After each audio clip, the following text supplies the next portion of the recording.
চাওক এনেকুৱা ধৰণৰ ঘটনা ইয়াৰ প্ৰথম নহয় বিজেপিৰ দিনত তেনেকুৱা ঘটনা প্ৰতিটো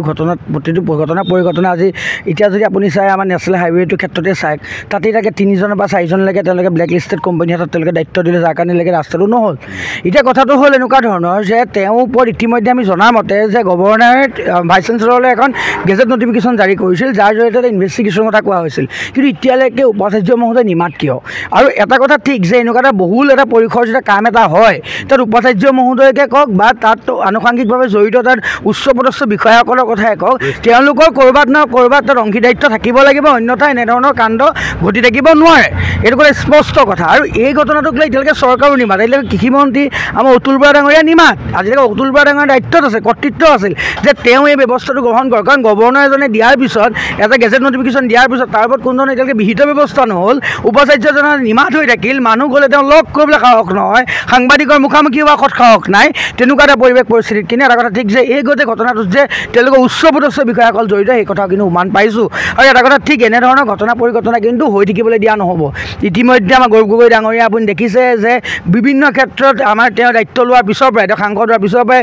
আমাৰ 37 নং ৰাষ্ট্ৰীয় ঘাইপথক লৈ তেওঁ সক্ৰিয়তা প্ৰদান কৰিছে যেনেদৰে তেওঁ যোৰহাটক লৈ বিভিন্ন বিমান সেৱাক লৈ তেওঁ সক্ৰিয়তা প্ৰদান কৰিছে আমি এই ঘটনা পৰিঘটনাখিনি কিন্তু আমি দেৱব্ৰত শইকীয়া ডাঙৰীয়া গৌৰৱ গগৈ ডাঙৰীয়াক আমি অৱগত কৰিম আৰু এটা কথা স্পষ্ট যে এনেদৰে যদি কৃষিমন্ত্ৰী অতুল বৰা ডাঙৰীয়াই ভাবে যে তেওঁ মইমতালি চলাব তেওঁ কেৱল তেওঁ 10 বছৰ দিন মন্ত্ৰী হৈ থাকিব এজেঞ্চি চলোৱা দি তেওঁ এটা সংগঠন চলাব বিজেপিয়ে যদি ভাবে যে তেওঁলোকৰ জৰিয়তে আমি আত্মসাৎ কৰি থাকিম চৰকাৰী ধন আমাৰ ধন তেওঁলোকে এই 5,50,00,000 টকাও কোনো এজন ব্যক্তিৰ পকেটৰ ধন নহয় অতুল বৰা ডাঙৰীয়াৰ ঘৰৰ ধন নহয় এয়া আমাৰ পৰা কাহিনীয়া কৰৰ পৰা বুজাৰ পৰা তেওঁলোকে দিয়া এটা মূল্য ধাৰ্য কৰি দিয়া এটা পইচা গতিকে এনেধৰণৰ চৰকাৰী ধন আত্মসাৎ কৰা যি পন্থা বিজেপি চৰকাৰৰ দিনত আমি দেখি আহিছোঁ বিভিন্ন মহাবিদ্যালয়সমূহ বিদ্যালয়সমূহ কনষ্ট্ৰাকশ্যন এতিয়া বিজেপি মানুহ সোমাই পৰে আমি যোৰহাটতে বহুকেইটা কথা নজিৰ আছে আপোনালোকে জানে চাগে এই কথা মই বিশেষকৈ কোৱাৰ প্ৰয়োজনীয়তা নাথাকে গতিকে এই আত্মসাৎ তেওঁলোকে তৃতীয় পক্ষক মূৰত ৰাখি যে আত্মসাৎ কৰা ধন আত্মসাতৰ যি প্ৰৱণতা এই প্ৰৱণতা কিন্তু গা কৰি তুলিবলৈ দিয়া যোৰহাটত বিশেষকৈ নহ'ব এই কথা স্পষ্ট যোৰহাটত থকা অসম কৃষি আছে আমি এটা কথা বাতৰি পৰিৱেশন কৰিছিলোঁ যে অসম কৃষি বিশ্ববিদ্যালয়ৰ অধীনত থকা খানাপাৰাত আচলতে যি অতিথিশালা নিৰ্মাণ হৈ তাত অভিযোগ উত্থাপন হৈছে 2015 চনৰ পৰাই ঠিকাদাৰ এটা নিৰ্মাণ কাৰ্য চলি আছে আজি 24 পৰ্যন্ত হোৱা নাই তাৰ মাজতে 5বাৰকৈ ৱৰ্ক এষ্টিমেট ভাবে এটা 5,50,00,000 টকা ইতিমধ্যে আত্মসাৎ কৰিছে গভৰ্ণৰ অৰ্থাৎ চেণ্ট তদন্তৰ কাৰণে তথাপি এতিয়াও কিন্তু তদন্তৰ গতি একদম খৰতকীয়া নহয় কি ক'বা এজন শিক্ষানুষ্ঠানত এনেধৰণৰ দুৰ্নীতি আচলতে প্ৰচলিত কিমান উচিত চাওক যিটো সময়ত শূন্য সহনশীলতাৰ কথা কোৱা হৈছে দুৰ্নীতিৰ বিৰুদ্ধে বিভিন্ন ধৰণৰ আপোনাৰ অনুসন্ধান অব্যাহত ৰাখিছে তেনে ক্ষেত্ৰত আচলতে এনেকুৱা এটা ঘটনা আচলতে দুৰ্ভাগ্যজনক আৰু আজি আপোনাৰ 2015 চনতেই গুৱাহাটী খানাপাৰাত স্থাপন কৰা বা আধাৰশিলা স্থাপন কৰা আপোনাৰ কৃষি বিভাগৰ যিটো অতিথিশালা সেই অতিথিশালাটোৰ যিটো অনিয়ম হৈছে বা যিজন ঠিকাদাৰৰ নাম সাঙুৰ খাইছে আপুনি কোৱাৰ দৰে ইতিমধ্যেই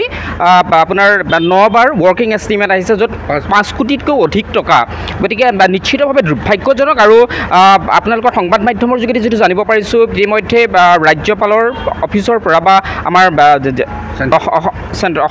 অসম কৃষি বিশ্ববিদ্যালয়লৈকে আপোনাৰ পত্ৰ আহিছে গোটেই বিষয়বস্তুটো অনুসন্ধানৰ কাৰণে আৰু তদন্তৰ প্ৰতিবেদন দাখিল কৰিবৰ বাবে গতিকে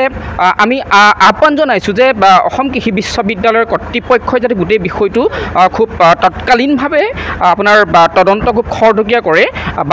কৰি অতি সোনকালে ইয়াৰ ক্ষিপ্ৰতাৰ প্ৰতিবেদন দাখিল কৰিবৰ বাবে আমি যোৰহাটৰ এজন সচেতন নাগৰিক হিচাপে আহ্বান জনাইছোঁ কাৰণ বিষয়টো যথেষ্ট গুৰুত্বপূৰ্ণ এটা বিষয় যিহেতু কৃষি বিভাগৰ দৰে এটা অতিথিশালা গতিকে আৰু কৃষি বিশ্ববিদ্যালয়ৰ এটা অতিথিশালা গতিকে আমি মাননীয় মুখ্যমন্ত্ৰী ডাঙৰীয়াৰো আচলতে এই বিষয়টোত হস্তক্ষেপ দাবী কৰিছোঁ গোটেই বিষয়টোত এনিভাৰত 24ৰ প্ৰথম প্ৰয়াস জুবিন গাৰ্গৰ গীতৰ প্ৰতিযোগিতা জুবিনৰ গানে কি আনে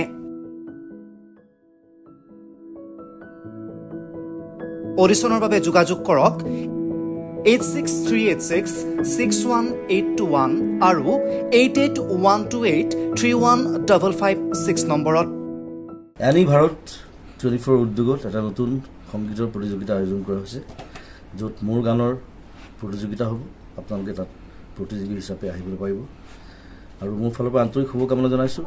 আৰু অনুষ্ঠানটোৰ নাম হৈছে গানে কি আনে সকলোকে মৰম জনাইছোঁ সকলোৱে আহক ইয়াত অংশগ্ৰহণ কৰক thank you very much love you